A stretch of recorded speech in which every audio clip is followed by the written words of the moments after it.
Hello friends, good morning. Welcome back to our channel service vlog. இன்றைக்கி நம்ம இந்த வீடியோவில் என்ன பார்க்க போகிறோம்னா, ஒரு சண்டே ருட்டீன் தான் பார்க்க போகிறோம். மார்னிங் ஆஃப்டர்நூன் எல்லாமே சேர்த்து ஒரு vlog-ஆ நீங்கள் பார்ப்பீங்க. இது எப்படி இருக்குன்றதை எனக்கு கமெண்ட் பண்ணுங்கள். நீங்கள் இதான் நம்ம சேனலை ஃபஸ்ட் டைம் பார்க்குறீங்கன்னா சேனலை கமெண்ட் பண்ணுங்கள், பெல் ஐக்கானை கிளிக் பண்ணிக்கோங்க. அப்போ தான் நான் போடுற வீடியோ உங்களுக்கு ரெகுலர் நோட்டிஃபிகேஷனில் வரும். வாங்க வீடியோக்குள்ளே போகலாம்.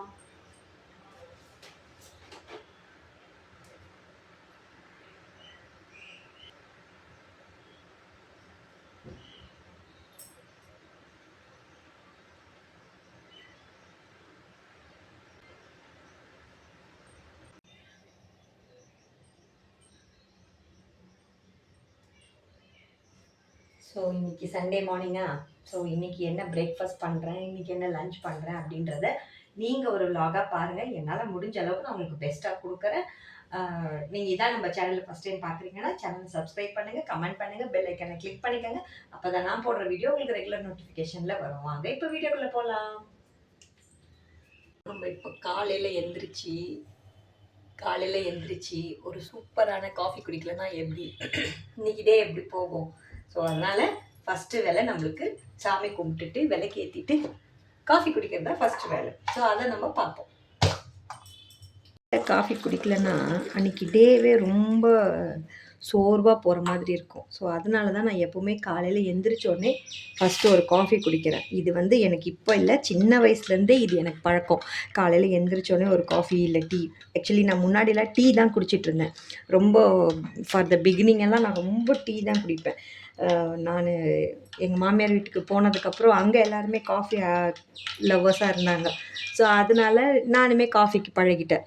ஸோ அதனால் வேறு வழி இல்லாமல் அப்படியே காஃபிக்கு பழகந்து அப்போத்துலேருந்து இப்போ வரைக்குமே ஒரு காஃபி குடிக்கிற ஆளாகிட்டேன். நான் அதுக்கு முன்னாடி வெறும் டீ தான் குடிச்சிட்டு இருந்தேன். பட் இப்போ தான் வந்து காஃபின்னு ரொம்ப காஃபி குடிக்கிறேன். எனக்கே தெரியுது நான் டூ மச் ஆஃப் காஃபி குடிக்கிறேன்ட்டு. பட் இருந்தாலும் அது ஒரு அடிக்ஷன் மாதிரி ஆயிடுச்சு. அதுலேருந்து என்னால் வெளியில் வர முடியல. ஸோ அதனால் நம்ம அழகாக ஒரு காஃபி குடிச்சிட்டு இன்னைக்கு ஸ்டார்ட் பண்ணலாம். இது ஆக்சுவலி எங்கள் வீட்டு பால்கனி, பெட்ரூம் பால்கனிக்கு. ஸோ இது ஸ்ட்ரீட் பார்த்து ரோடு பார்த்து வியூ தான் இருக்குது. ஸோ நம்ம யார் வரா யார் போகிறான்றதை ஈஸியாக பார்க்கலாம். ஸோ அதான் அப்படியே ஒரு ரிலாக்ஸாக ஒரு காஃபி குடிக்கலாம்.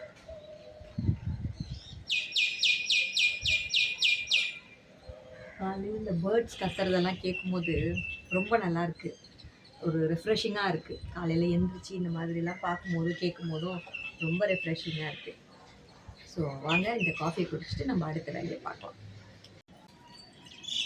ஸோ நம்மளோட ஃபஸ்ட்டு வேலை வந்து மிஷினில் துணி போட்டு 2 days ஆகிடுச்சு மிஷினில் துணி போட்டு. ஸோ நம்மளோட ஃபஸ்ட்டு வேலை மிஷினில் துணி போட்டுடலாம். கொஞ்சம் துணி தான் இருக்குது, பட் நான் 2 days ஒன்ஸ் துணி துவைச்சிடுவேன்.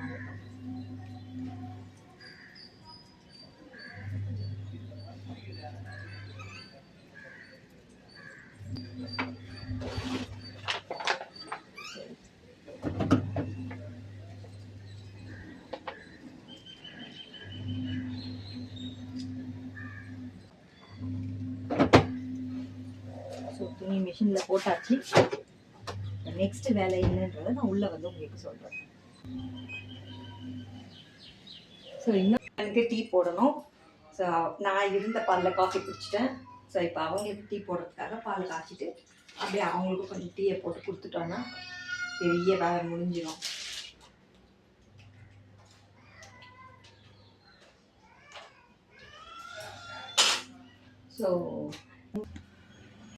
ஸோ இப்போது ஹஸ்பண்டுக்கு டீ போடுறோம். அவங்களுக்கு ஏலக்காய் டீ தூள், அவங்க சாதா டீ தூளோட இந்த மாதிரி ஃப்ளேவர் இருக்கிற டீ தூள் தான் ரொம்ப விரும்பி சாப்பிடுவாங்க. ஸோ அவங்களுக்கு ஏலக்காய் டீ தூள், எனக்கு ஜஸ்ட் எப்பவுமே காஃபி தான். நான் காஃபியை தவிர வேறு டீ வந்து நம்மளால் தவிர்க்க முடியாத ஒரு சூழ்நிலைன்ற பட்சத்தில் நான் டீ குடிப்பேன். அப்படி இல்லைன்னா எப்பவுமே நான் காஃபி தான் குடிப்பேன். ஸோ அவங்களுக்கு டீயை போட்டுட்டு நான் வந்து நேற்று காலையிலேயே மார்க்கெட்டுக்கு போய் நான் வந்து நான்வெஜ் எடுத்துன்னு வந்துட்டேன், அதாவது ஃபிஷ்ஷெல்லாம் எடுத்துன்னு வந்துட்டேன். ஸோ அது என்ன நான் வாங்கியிருக்கேன் இப்போ உங்களுக்கு காட்டுறேன்.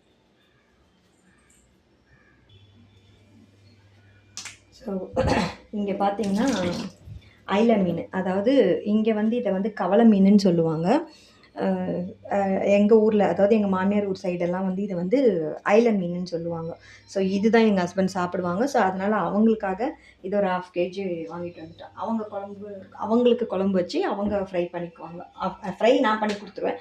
குழம்பு மட்டும் அவங்களுக்கு ஏற்ற மாதிரி அவங்க வச்சுக்குவாங்க. அடுத்து நான் எங்களுக்கு வந்து என்ன வாங்கிட்டு வந்திருக்கேன் அப்படின்னு பார்த்தீங்கன்னா, சொறாவும் சங்கரா மீனும். அது உள்ள ஃப்ரீசர் ஆகிருக்கு. ஸோ இது 2மே 1/2 கேஜி வாங்கிட்டு வந்தேன். இது வந்து எனக்கு, அப்பாவுக்கு, பாப்பாவுக்கு, அப்பா அம்மாவுக்கு, பாப்பாவுக்கு. ஸோ எங்கள் 4 பேருக்கு இது, எங்கள் ஹஸ்பண்டுக்கு. ஸோ ஏன் இது தனித்தனியாக எப்போ பாருமே எங்கள் ஹஸ்பண்டுக்கு தனியாக நான் வாங்குறேன் அப்படின்னு பார்த்தீங்கன்னா, அவங்க வந்து எல்லா மீனுமே சாப்பிட மாட்டாங்க. எங்களுக்கு தனியாக மீன் அப்படின்னு பார்த்தீங்கன்னா, அவங்க வந்து எல்லா மீனுமே சாப்பிட மாட்டாங்க. ஸோ குறிப்பிட்ட மீன், மத்தி மீன், இந்த ஐல மீன், இந்த மாதிரி ஃபிஷ்ஷஸ் தான் சாப்பிடுவாங்க. ஸோ அதனால் எப்போவுமே அவங்களுக்கு தனியாக வாங்கிட்டு எங்களுக்கு என்ன வேணுமோ அதை வாங்கி கொடுத்துருவாங்க. ஃபிஷ்ஷஸ் ஐட்டமில் வேறு எதுவுமே சாப்பிட மாட்டாங்க, இந்த 2 மீனை தவிர. வஞ்சரம் சாப்பிடுவாங்க, அது ஃப்ரை பண்ணால் தான் சாப்பிடுவாங்க, குழம்பு சாப்பிட மாட்டாங்க. ஸோ அதனால் இந்த மாதிரி எப்போவுமே தனித்தனியாக நீங்கள் நினைக்கலாம், என்னடா வீட்டுக்காருக்கு தனியாக, அவங்களுக்கு தனியாக, இவங்களுக்கு தனியாக வாங்குறாங்கன்ட்டு. அவங்க வேறு எதுவுமே சாப்பிட மாட்டாங்கன்றதுனால நான் அவங்களுக்காக இதை தனியாக வாங்கிக்குவோம், எங்களுக்கு தனியாக இதை வாங்கிக்குவோம். மட்டனில் கூட எதுவுமே சாப்பிட மாட்டார். மட்டனில் எந்த விஷயமும் கறி, தலை, கால் மாதிரி மட்டன், ஆட்டுக்கறியில் எதுவுமே சாப்பிட மாட்டார். ஜஸ்ட் அந்த ரத்த பொரியல் மட்டும் செஞ்சால் சாப்பிடுவார். பட் அது எனக்கு செய்ய தெரியாது, அதனால் அது நாங்கள் ஜாஸ்தி எடுக்கிறது. சிக்கன் சாப்பிடுவார், அவ்வளோதான். நான்வெஜ்ஜுன்னு பார்த்தா சிக்கன், அப்புறம் இந்த ஃபிஷ் ஐட்டமில் 2 ஐட்டமு, அப்புறம் எக்கு, இதுதான் அவங்க சாப்பிட்டாங்க. மற்றபடி மட்டனில் எதுவுமே தொட மாட்டாங்க. ஸோ வேணும்னா கூட எங்களுக்கு வாங்கி கொடுத்துட்டு நீங்கள் சாப்பிடுங்க அப்படின்னு சொல்லிட்டு கொடுப்பாரே தவிர, எங்களுக்கு வாங்கி கொடுத்துட்டு அவர் சாப்பிடாம இருப்பார். ஸோ அதனாலே முக்கால்வாசி என்ன பண்ணுறது, சண்டேஸில் இந்த மாதிரி மீனாக எடுத்துறது. மீனாக எடுத்தாக்கா எல்லாருக்குமே கொஞ்சம் இதுவாக இருக்குமே, அவங்களும் சாப்பிட்ட மாதிரி இருக்கும், நம்மளும் சாப்பிட்ட மாதிரி இருக்குமேன்ட்டு. ஸோ அதனால தான் எப்போவுமே இந்த மாதிரி 2 வெரைட்டி 3 வெரைட்டின்னு வாங்குகிறோம். ஸோ இதுதான் நான் இன்றைக்கி லஞ்ச் ப்ரிப்பேர் பண்ண போகிறேன். பிரேக்ஃபாஸ்ட் என்ன செய்யறதுன்றது எனக்கு தெரியல. மாவு இருக்குது, கொஞ்சம் சட்னி அரைச்சி தோசை, இட்லி ஏதாவது செஞ்சிட்டோன்னா பிரேக்ஃபாஸ்ட் வேலை முடிஞ்சிடும். அதுக்கப்புறம் லஞ்சு. ஸோ நான் இப்போ லஞ்ச் என்ன பண்ணுறேன், பிரேக்ஃபாஸ்ட்டு செய்கிறத எடுக்க முடியுமான்னு எனக்கு தெரியல. ஏன்னா பாப்பா அழுதுகிட்டு இருக்கா. ஸோ பிரேக்ஃபாஸ்ட்டு என்ன பண்ணுறேன்றதை எடுக்க முடியுமான்னு எனக்கு தெரியல. நான் ஆஃப்டர்நூன் லஞ்ச் என்ன ப்ரிப்பேர் பண்ணுறேன் அப்படின்றத உங்களுக்கு நான் வீடியோக்குள்ளே காட்டுறேன். நீங்கள் வீடியோவை கண்டினியூவாக பாருங்கள். ஸோ இந்த குழம்பு வந்து எங்கள் ஹஸ்பண்டுக்கு அவங்களே வச்சுக்கிட்ட குழம்பு. அதாவது அந்த கேரளா ஸ்டைல் குழம்பு அந்த மாதிரி அவங்க வச்சுட்டாங்க. அவங்க ஐல மீன் அவங்க ப்ரிப்பேர் பண்ணிக்கிட்டாங்க அவங்களுக்கு. ஸோ இதுதான் அவங்களுக்காக அவங்க ப்ரிப்பேர் பண்ணிட்ட குழம்பு. இதில் அந்த புளி போடுவாங்க, அந்த ஒரு உடம்பு புளின்னு சொல்லுவோம் இல்லையா, அந்த புளி போடுவாங்க. ஸோ அது போட்டு அவங்களுக்கு தேவையான டேஸ்ட்டில் அவங்களுக்கு பிடிச்ச மாதிரி அவங்க வச்சுட்டாங்க. ஸோ இதுவுமே நல்லா தான் இருந்தது. நல்லா பாருங்களேன், நல்லா எண்ணெய் தகன்ட்டு சூப்பராக இருக்குல்ல. ஸோ அந்த பக்கம் நான் சொறாவை வேக வச்சுருந்தேன். மீன் குழம்பு வைக்கிறதுக்கு ஃபஸ்ட் நம்ம அடுப்பை பற்ற வச்சுக்கணும். இது ஒன்றும் தெரியாத விஷயம் கிடையாது, இருந்தாலும் நான் சொல்கிறேன். ஸோ நான் வந்து மீன் குழம்பு வைக்கிறதுக்கு நான் இன்றைக்கி சங்கரா மீன் குழம்பு தான் வைக்க போகிறேன். அதுக்காக நான் வந்து இன்றைக்கி நல்லெண்ணெயில் தான் மீன் குழம்பு வைக்க போகிறேன். நீங்கள் இதுக்கு முன்னாடி எங்கள் ஹஸ்பண்ட் வச்ச மீன் குழம்பு பார்த்துருப்பீங்க. அது வந்து அவர் தேங்காய் எண்ணெயில் அவருக்கு விருப்பமான கேரளா ஸ்டைலில் அவர் வச்சுன்னுக்கிறார். பட் நான் அதை ஷூட் பண்ணல, அது அவருக்கு தனியாக அவர் வச்சுட்டார். இப்போ நான் அவருக்கு மீன் மசாலா போட்டு வச்சுட்டேன். மீன் குழம்புக்கு நான் இங்கே எல்லாம் ரெடி பண்ணி வச்சுட்டேன். அப்புறம் சொரா புட்டுக்கு சொராவையும் வேக வச்சுட்டேன். ஸோ நெக்ஸ்ட் நான் என்ன பண்ணுறேன்றதை நீங்கள் வீடியோவில் பாருங்கள். ஸோ இப்போ நல்லா சட்டி சூடாயிடுச்சு. இப்போ வந்து நம்ம தேவையான அளவு நல்லெண்ணெய் ஆட் பண்ணிக்கலாம். நல்லா தாராளமாகவே ஊற்றிக்கலாம். ஏன்னா அப்போ தான் உங்களுக்கு அந்த மீன் குழம்புக்கு உண்டான ஃப்ளேவரே உங்களுக்கு இந்த எண்ணெய் ஊற்றுறதுல தான் இருக்குது. ஸோ அதனால் என்னடா இவ்வளோ எண்ணெய் ஊற்றுறாளேன்னு பார்க்காதீங்க. தேங்காய் எண்ணெய் அது கூட சேர்க்கலாம். பட் நான் வந்து நல்லெண்ணெயில் செய்கிறேன். இது கூட மாங்காய் ஆட் பண்ணலாம். இப்போ என்கிட்ட மாங்காய் இல்லை. ஸோ அதனால் நான் வெறுமே சங்கரா மீன் குழம்பு தான் வைக்கிறேன். நெக்ஸ்ட்டு என்னன்றதை பாருங்கள். அங்கே எண்ணெய் ஊற்றி வச்சுருக்கேன். எண்ணெய் காயட்டும். எண்ணெய் காயறதுக்குள்ளே இதில் நான் என்னென்ன ஆட் பண்ணேன்றதை சொல்கிறேன். இதில் வந்து புளி நல்லா ஊற வச்சு கரைச்சி இதில் சேர்த்துக்கிட்டேன். அதுக்கப்புறம் குழம்பு மிளகாத்தூள், அதுக்கப்புறம் ஃபிஷ் குழம்பு மிளகாத்தூள் நம்மளுக்கு செப்பரேட்டாக கடையில் விற்கிது இல்லையா, அது கொஞ்சம் ஆட் பண்ணிவிட்டேன். அதுக்கப்புறம் தக்காளி அரைச்சி ஊற்றிட்டேன். எனக்கு தக்காளி அரைச்சி ஊற்றுறது பிடிக்காது, எனக்கு கரைச்சி சேர்த்துக்கிறேன் அப்படின்னிங்கனாக்கா நல்லா பழுத்த தக்காளி நல்லா கையிலேயே பிசைஞ்சு கரைச்சி இதில் நீங்கள் சேர்த்துக்கலாம். நான் வந்து இன்றைக்கி அரைச்சி ஊற்றிருக்கேன். ஸோ இவ்வளோ தான் குவான்டிட்டி. ஏன்னா எங்களுக்கு 3 பேருக்கு மட்டும்தான்ற தொட்டு நான் அளவு கம்மியாக தான் வச்சுருக்கேன். நாளைக்கு வச்சு சாப்பிட்டா நல்லாயிருக்கும். பட் மீந்துச்சுன்னா நான் நாளைக்கு வச்சு சாப்பிடுவேன், இல்லைனா இன்றைக்கே காலி ஆகிடும். ஸோ சட்டி காஞ்சிருச்சு. நெக்ஸ்ட் என்ன பண்ணலான்றதை பார்க்கலாம். கடுகு, வெந்தயம், பூண்டு, கருவேப்பிலை, 2 பச்சை மிளகாய் காரத்துக்கு. ஸோ இதெல்லாம் நல்லா எண்ணெயில் நல்லா வதங்கணும்.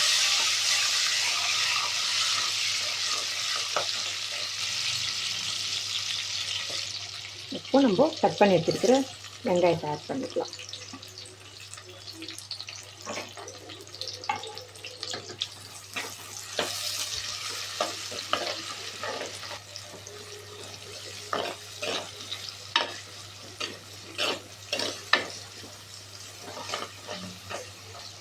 உங்களுக்கு வந்து சட்டி சூடாயிடுச்சுன்னா சீக்கிரமாக வேலை ஆகிடும்.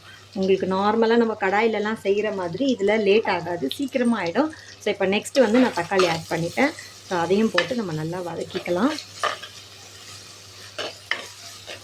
இதை நல்லா வதக்குனா அந்த எண்ணெய்லாம் நல்லா உங்களுக்கு தெளிஞ்சு பிரிஞ்சு வரணும்.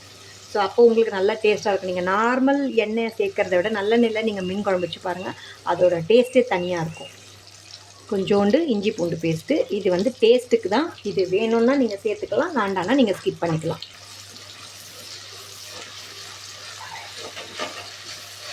இதையும் போட்டு நல்லா நீங்கள் வதக்கும் போதே உங்களுக்கு நல்லா அந்த ஒரு ஃப்ளேவர் நல்லா வரும்.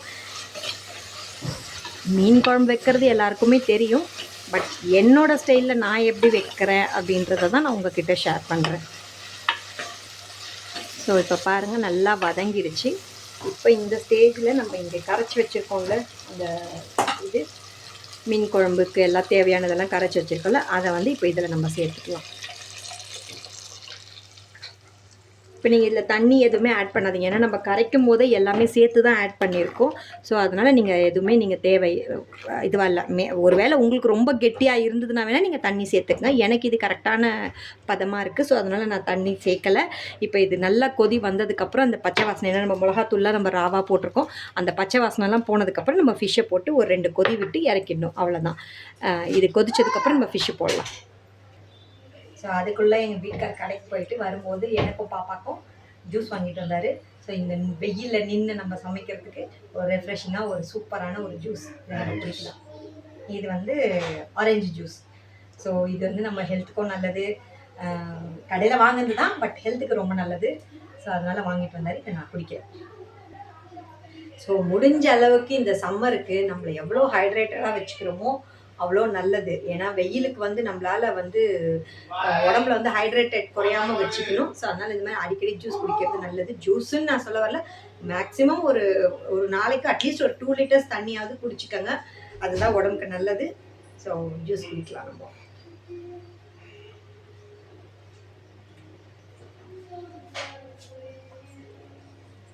மீன் குழம்பு நல்லா கொதிச்சு இந்த பாருங்கள் எண்ணெய் நல்லா பிரிஞ்சு வந்துருச்சு. ஸோ நம்ம இப்போ இந்த டைமில் மீனை சேர்த்துடலாம். ஸோ நான் ஆல்ரெடி வந்து ஃபிஷ்ஷு நான் சொன்னேன் இல்லைங்களா உங்களுக்கு, நான் நேற்றே வாங்கிட்டு வந்து க்ளீன் பண்ணி கழுவி வச்சுட்டேன்ட்டு. ஸோ இன்றைக்கி காலையில் அதை ஃப்ரீசர்லேருந்து எடுத்து வெளியில் வச்சு நல்லா இன்னொரு 2 தடவை போட்டு வாஷ் பண்ணிவிட்டு அதுக்கப்புறம் தான் நான் சமைக்கிறேன். ஸோ நான் ஏன் சாட்டர்டேவே போய் வாங்கிட்டு வந்துடுறேன் அப்படின்னு பார்த்தீங்கன்னா, சண்டே வந்து ரொம்ப கூட்டமாக இருக்கும். கூட்டமாக இருக்குது, வாங்குறதுக்கு கூட கூட்டமாக இருக்குது, அதை க்ளீன் பண்ணுறதுக்கு தான் அவ்வளோ கூட்டமாக இருக்கும். ஸோ நேற்று தான் ஆக்சுவலி ஃப்ரெஷ்ஷாக இருக்கும். அதாவது சாட்டர்டே டைமில் போனால் தான் ஃப்ரெஷ்ஷாக இருக்கும். சண்டே டைமில் போனால் கொஞ்சம் பழைய மீன், அதாவது நேற்றோட மீனை இன்றைக்கி கொடுப்பாங்க. ஸோ அதனால் எப்போவுமே நான் வந்து சனிக்கிழமை தான் போய் வாங்கிட்டு வருவேன். மற்ற டைமில் நான் ஆக்சுவலி மீன் வாங்கணுன்னாலே அந்த சாட்டர்டே டைமில் தான் போய் வாங்குவேன். செய்கிறது என்னமோ சண்டே தான், பட் வாங்குறது வந்து அந்த சாட்டர்டே டைமில் தான் போய் வாங்குவேன். க்ளீன் பண்ணி எடுத்து ஃப்ரிட்ஜில் வச்சுருவேன். நான்வெஜ்ஜுன்னு பார்த்தா மோஸ்ட்லி நம்ம வீட்டில் ஃபிஷ் ஐட்டம் தான் ஜாஸ்தி இருக்கும், சீ ஃபுட் ஐட்டம் தான் ஜாஸ்தி இருக்கும். ஏன்னா வீட்டில் அவங்க யாரும் சாப்பிட மாட்டாங்க அப்படின்றதுனால முக்கால்வாசி சீ ஃபுட் ஐட்டம் தான் இருக்கும். என்னைக்காச்சும் ஒரு நாள் மட்டன் செய்வேன். சிக்கன் வந்து வீக்லி ட்வைஸ் அந்த மாதிரி செஞ்சுருவேன். சிக்கன் வந்து அவங்க அடிக்கடி சாப்பிடுவாங்கன்ற தொட்டு வீக்லி ட்வைஸ் சிக்கன் சாப்பிட்ருவேன். ஸோ இது இப்போது வந்து ஒரு 2 கொதி, ஏன்னா ஃபிஷ் வந்து உங்களுக்கு சீக்கிரமாக வெந்துடும். ஃபிஷ் வேகிறதுக்கு ரொம்ப நேரம் டைம் எடுக்காது, ஒரு 10 to 15 மினிட்ஸ்க்குள்ளே ஃபிஷ் வெந்துடும். ஸோ இது வெந்தோடனே நம்ம கொத்தமல்லி தூவி அதை எடுத்து ஓரமாக வச்சுட்டு நம்ம வந்து அடுத்து சொரா புட்டு செய்யறதை பார்க்கலாம். இப்போ இது கொதிச்சதுக்கப்புறம் நம்ம பார்க்கலாம். ஸோ இப்போ எனக்கு வந்து காரம் கொஞ்சம் கம்மியாக இருக்க மாதிரி இருக்குது. ஸோ அதனால் நான் மிளகாத்தூள் சேர்க்காமல் பெப்பர் தூள் சேர்க்குறேன். பெப்பர் சேர்க்கும் போது அது இன்னும் கொஞ்சம் கூட காரம் கூடுதலாக கிடைக்கும், பட் உங்களுக்கு ஃப்ளேவரும் நல்லாயிருக்கும். மிளகாத்தூள் போட்டால் இன்னும் கொஞ்சம் ஒரு இதுவாக தான் இருக்கும். ஸோ அதுக்கு பதில் நம்ம வந்து நல்லா தாராளமாகவே பெப்பர் தூள் போட்டோம்னாக்கா நல்லாயிருக்கும். உங்களுக்கு டேஸ்ட் இன்னும் கொஞ்சம் என்ஹான்ஸ் பண்ணி கொடுக்கும். நல்லா ஃப்ளேவர்ஃபுல்லாகவும் இருக்கும். ஸோ அதனால் நான் வந்து இது சேர்த்துக்கிறேன், பெப்பர் தூள் சேர்த்துக்கிறேன். ஃபிஷ்ஷு வந்து உடையாத அளவுக்கு நல்லா நம்ம அதை இது பண்ணணும். ஃபிஷ்ஷு உடஞ்சிருச்சுன்னா, சங்கரா மீன் உடஞ்சிதுன்னா அதில் ஆல்ரெடி முள் நிறைய இருக்கிறதுக்கு அதுக்கும் உடஞ்சிருச்சுன்னா உங்களுக்கு வந்து குழம்பு ஃபுல்லாகவே உங்களுக்கு அந்த முள்ளாயிடும். ஸோ அதனால் அது இதுவாகாத அளவுக்கு நம்ம பார்த்துக்கணும். ஸோ இப்போ கொதிச்சிருச்சு. இப்போ நம்ம வந்து கொத்தமல்லி எவ்வளோ அளவுக்கு சேர்த்தாலும் டேஸ்ட்டாக தான் இருக்கும். நான் நல்லா அதை பாருங்கள், நல்லா ஒரு கைப்பிடி அளவுக்கு கொத்தமல்லியை சேர்க்குறேன். இது பார்க்கும்போதே நமக்கு ஒரு டெம்ப்டாக இருக்கும், சரி நம்ம சாப்பிட்லாம் அப்படின்ட்டு. ஸோ பாருங்கள், நான் நிறையவே கொத்தமல்லி சேர்க்குறேன். ஏன்னா இந்த குழம்பு வந்து எங்கள் ஹஸ்பண்ட் சாப்பிட மாட்டார். ஏன்னா அவருக்கு இந்த கொத்தமல்லி கருவேப்பிலை இதெல்லாம் ஜாஸ்தி சேர்த்தா பிடிக்காது. அதனால் நாங்கள் சாப்பிட்றதுன்றதுனால இதில் கொஞ்சம் தைரியமாகவே நான் நிறைய சேர்க்குறேன். நான் அவங்களுக்கு சேர்க்கணுன்னாக்கா தான் சத்தம் போடுவாங்க, எனக்கு பிடிக்காதுன்னு தெரிஞ்சோ நீ சேர்க்குற அப்படின்ட்டு. ஸோ எனக்கு ரொம்ப பிடிக்கும் கொத்தமல்லி ரசத்தில் சேர்க்குறதா இருக்கட்டும், இல்லை வேறு எந்த டிஷ்லனாலும் மெயினாக கொத்தமல்லி நிறைய சேர்க்கறது எனக்கு பிடிக்கும். பட் அவங்களுக்கு பிடிக்காது. ஸோ இன்னும் ஒரே ஒரு 2 செகண்ட்ஸ் அது கொதிச்சதுக்கப்புறம் நம்ம எடுத்து மூடி வச்சிடலாம். ஸோ இப்போ பாருங்கள், நல்லா கொதித்து உங்களுக்கு நல்லா எண்ணெய்லாம் பிரிஞ்சு அந்த கொத்தமல்லியோட எசன்ஸ்லாம் நல்லா இறங்கி சூப்பராக இருக்குது. ஸோ இப்போ இந்த டைமில் நம்ம கேஸ் ஆஃப் பண்ணிடலாம். இப்போ நான் இதில் என்ன ஒரு பியூட்டினா, நான் வந்து கேஸ் ஆஃப் பண்ணதுக்கப்புறம் கூட வந்து உங்களுக்கு கொதிக்கும். ஏன்னா இந்த இதனுடைய ஹீட் வந்து உங்களுக்கு அவ்வளோ ஸ்ப்ரெட் ஆகும். ஸோ இந்த கொதியை அடங்கிறதுக்கே உங்களுக்கு எப்படியும் ஒரு 10 மினிட்ஸாவது ஆகும். நான் கேஸ் ஆஃப் பண்ணதுக்கப்புறமும் அது கொதிக்கும். நான் இப்போ கேஸ் ஆஃப் பண்ணிட்டேன். இப்போ பாருங்கள், கொதிச்சுட்டே இருக்கும். ஒரு 2 செகண்ட்ஸ் கழிச்சு பாருங்களேன், அப்போவுமே கொதிச்சிட்ருக்கும். ஸோ ஏன்னா இதனுடைய ஹீட் வந்து உங்களுக்கு அவ்வளோ ஸ்ப்ரெட் ஆகிறதுனால உங்களுக்கு வந்து அது நல்லாயிருக்கும். மோஸ்ட் வந்து நம்ம மீன் குழம்பு வந்து சட்டியில் வச்சா அதனுடைய டேஸ்ட்டே சூப்பராக இருக்கும். இது நாளைக்கும் மிச்சம் மீந்ததுன்னா இட்லி ஊற்றி இந்த மீன் குழம்பு வச்சு சாப்பிட்டு பாருங்கள், அப்படி இருக்கும் டேஸ்ட்டு. இட்லிக்கு மீன் குழம்புன்றது ஒரு எழுதப்படாத ஒரு டிஷ்ஷுன்னு தான் நான் சொல்லணும். அவ்வளோ சூப்பராக இருக்கும். இது நீங்கள் செஞ்சு பாருங்கள். செஞ்சு பார்த்துட்டு இன்றைக்கி வைக்கிறத விட, இன்றைக்கி சாப்பிட்றத விட இந்த மீன் குழம்பை நீங்கள் நாளைக்கு வச்சு சாப்பிட்டிங்கன்னா அவ்வளோ அல்டிமேட்டாக இருக்கும். அதுவும் சுட சுட இட்லி சுட்டு, தோசை கிடையாது, இட்லி சுட்டு இந்த மீன் குழம்பு வச்சு, இந்த மீன் குழம்புல பொதுவாகவே மீன் குழம்பு நம்ம முதல் நாள் சாப்பிட்றத விட மறுநாள் சாப்பிடும் போது தான் அதோடய டேஸ்ட் இன்னும் அதிகமாக இருக்கும். ஸோ அதனால் மீன் குழம்பு வச்சிங்கன்னா மறுநாளைக்கு கொஞ்சம் எப்படி நீங்கள் மீறுற மாதிரி வச்சுட்டு நீங்கள் செஞ்சு சாப்பிட்டு பாருங்கள், சூப்பராக இருக்கும். எல்லாருக்குமே இது தெரியும், இருந்தாலும் நான் சொல்கிறேன். ஸோ இப்போ நான் நிறுத்தி கிட்டத்தட்ட ஒரு 5 மினிட்ஸ்க்கு மேலே ஆகுது. இன்னமும் அந்த கொதிக்கிறது அடங்காமல் அப்படியே கொதிச்சிட்ருக்கு பாருங்க. நல்லா எண்ணெய்லாம் பிரிஞ்சு நல்லா மீன் வெந்து முழுசாக அப்படியே இருக்குது. ஸோ நம்ம இப்போ இதை வந்து அப்படியே டிஸ்டர்ப் பண்ணாமல் வச்சுட்டு நம்ம இப்போ அடுத்து சொரா புட்டு செய்கிறத பார்ப்போம். அடுத்து வந்து இந்த ஆர்கனைசரை பற்றி நான் சொல்லியே ஆகணும். இதை வந்து நான் மீஷோவில் தான் வாங்கினேன். ரொம்ப ரொம்ப யூஸ்ஃபுல்லாக இருக்குது. இது ஒரே இதில் வந்து உங்களுக்கு 3 கம்பார்ட்மெண்ட்டு கொடுத்துருப்பாங்க. ஸோ நம்மளுக்கு வந்து ஸ்பேஸ் சேவிங்காகவும் இருக்கும். நம்ம வந்து இப்போ 2 டப்பா 3 டப்பா வைக்கிற இடத்துல இதை ஒன்றுலே நம்ம எல்லாத்தையுமே போட்டு வைக்கலாம்.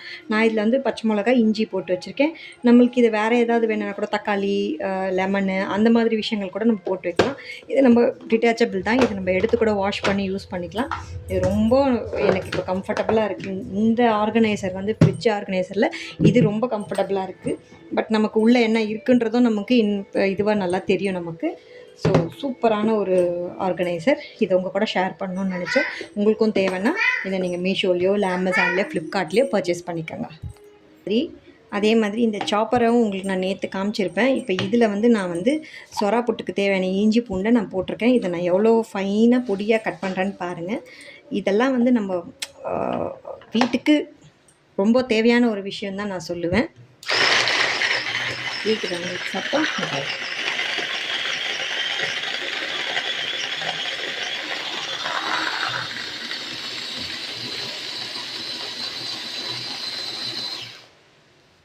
பாருங்கள் எவ்வளோ ஃபைனாக அரைஞ்சிருக்கோன்ட்டு. இங்கே பாருங்கள். சரி, உங்களுக்கு சொரா புட்டுக்கு நம்மளுக்கு இந்த மாதிரி தான், இவ்வளோ ஃபைனாக தான் நமக்கு தேவை. ஸோ அதே மாதிரி நல்லா உங்களுக்கு ஃபைனாக அரைஞ்சிருக்கு. இது சொரா புட்டுக்கு தேவையான இஞ்சி பூண்டு நம்ம அரைஞ்சி வச்சுருக்கோம். இது வந்து இஞ்சி பூண்டு பேஸ்ட்டாக நம்ம சேர்க்க போகிறதில்ல, இந்த மாதிரி தான் சேர்க்க போகிறோம்.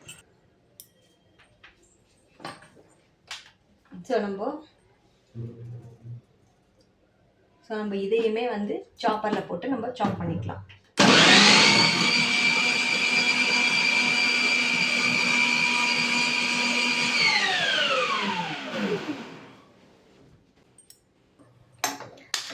ஸோ இதுக்கும் நம்ம கடாய் வச்சுட்டு, இதுக்கு மோஸ்ட்லி இந்த மாதிரி அலுமினிய கடாயி அந்த மாதிரி இரும்பு கடாய் அந்த மாதிரி நீங்கள் யூஸ் பண்ணிங்கன்னா உங்களுக்கு வந்து நம்ம அந்த புட்டு வந்து நல்லா சுருளும் போது உங்களுக்கு நல்ல ஃப்ளேவர் கிடைக்கும்.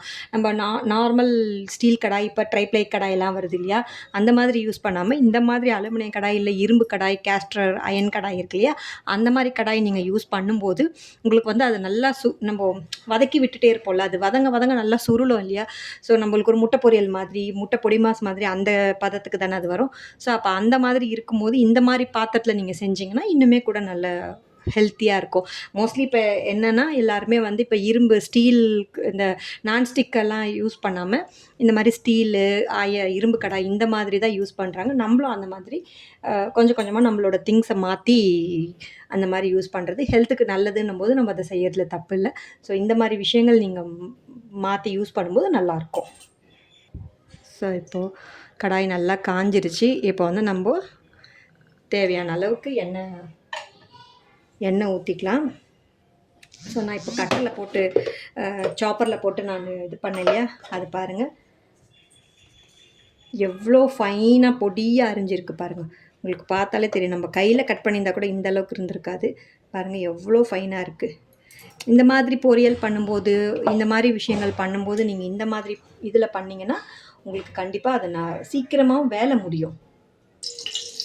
ஸோ இப்போ தவா காஞ்சிருச்சு. நம்ம இதை கட் பண்ணி வச்சுருக்க இந்த வெங்காயம், பச்சை மிளகாவை நம்ம இதில் ஆட் பண்ணிக்கலாம். இந்த பால் சொரா அப்படின்றாங்க இல்லையா, இதை வந்து ஃபீட் பண்ணுற மதர்ஸ் கொடுத்தீங்கன்னா உண்மையிலேயே அது வந்து ரொம்ப நம்மளுக்கு ஃபீடிங்க்கு ரொம்ப ஹெல்ப் பண்ணும். ஏன்னாக்கா இது வந்து எங்கள் வீட்டில் எங்கள் அம்மா வந்து எனக்கு ஃபஸ்ட்டு பாப்பா பிறந்தப்பவும் எங்கள் அம்மா நிறைய இது செஞ்சு கொடுத்தாங்க.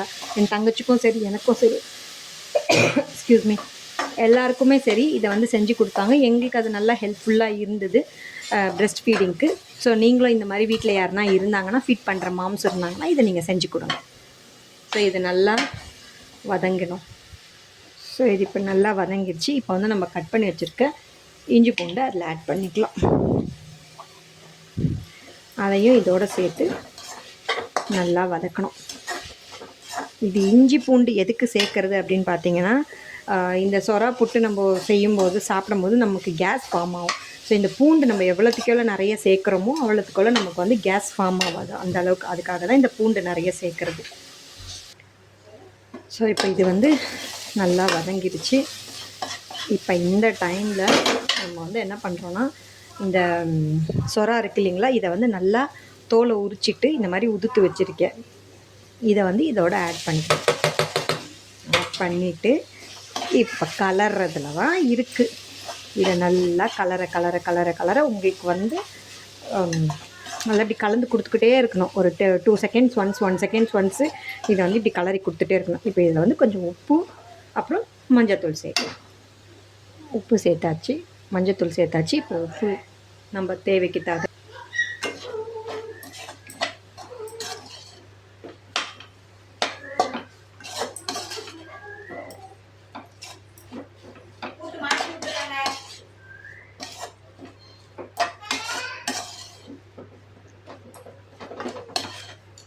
இதை நல்லா நம்ம கலரி கொடுக்கணும். இது கலரி கொடுக்க இன்னுமே நல்லா உங்களுக்கு சுருண்டு வரும். இப்போ பாருங்கள் இவ்வளோ இருக்கா, இது நல்லா சுருண்டு வந்ததுக்கப்புறம் எவ்வளோண்டு ஆகிடும் பாருங்கள் நீங்களே. ஸோ இந்த டைமில் கருவேப்பிலை கொஞ்சம் ஆட் பண்ணிக்கலாம். ஸோ இப்போ மறுபடியும் கொத்தமல்லி நல்லா ஆட் பண்ணிக்கலாம். எவ்வளோத்துக்கு கொத்தமல்லி, கருவேப்பிலை, பூண்டு, இஞ்சி இதெல்லாம் சேர்க்குறீங்களோ அவ்வளோத்துக்கு உங்களுக்கு டேஸ்ட்டை நல்லா உங்களுக்கு இது கொடுக்கும். இதை வந்து நம்ம கலரி கொடுத்துக்கிட்டே இருக்கணும். கொஞ்சம் கலராமல் விட்டுட்டா அதை இந்த மாதிரி அடி பிடிச்சிடும். இதுலேயே அடி பிடிக்குதுன்னும் போது அப்போ நம்ம ஸ்டீல் பாத்திரத்தில் செய்யும்போது எந்த அளவுக்கு அது அடி பிடிக்கும் பாருங்க. ஸோ இந்த அளவுக்கு நல்லா நீங்கள் வந்து கலரி கொடுத்துக்கிட்டே இருக்கணும் அதை.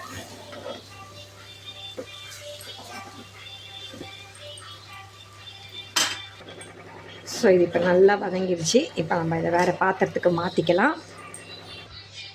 ஸோ சூப்பரான சொரா புட்டு ரெடி.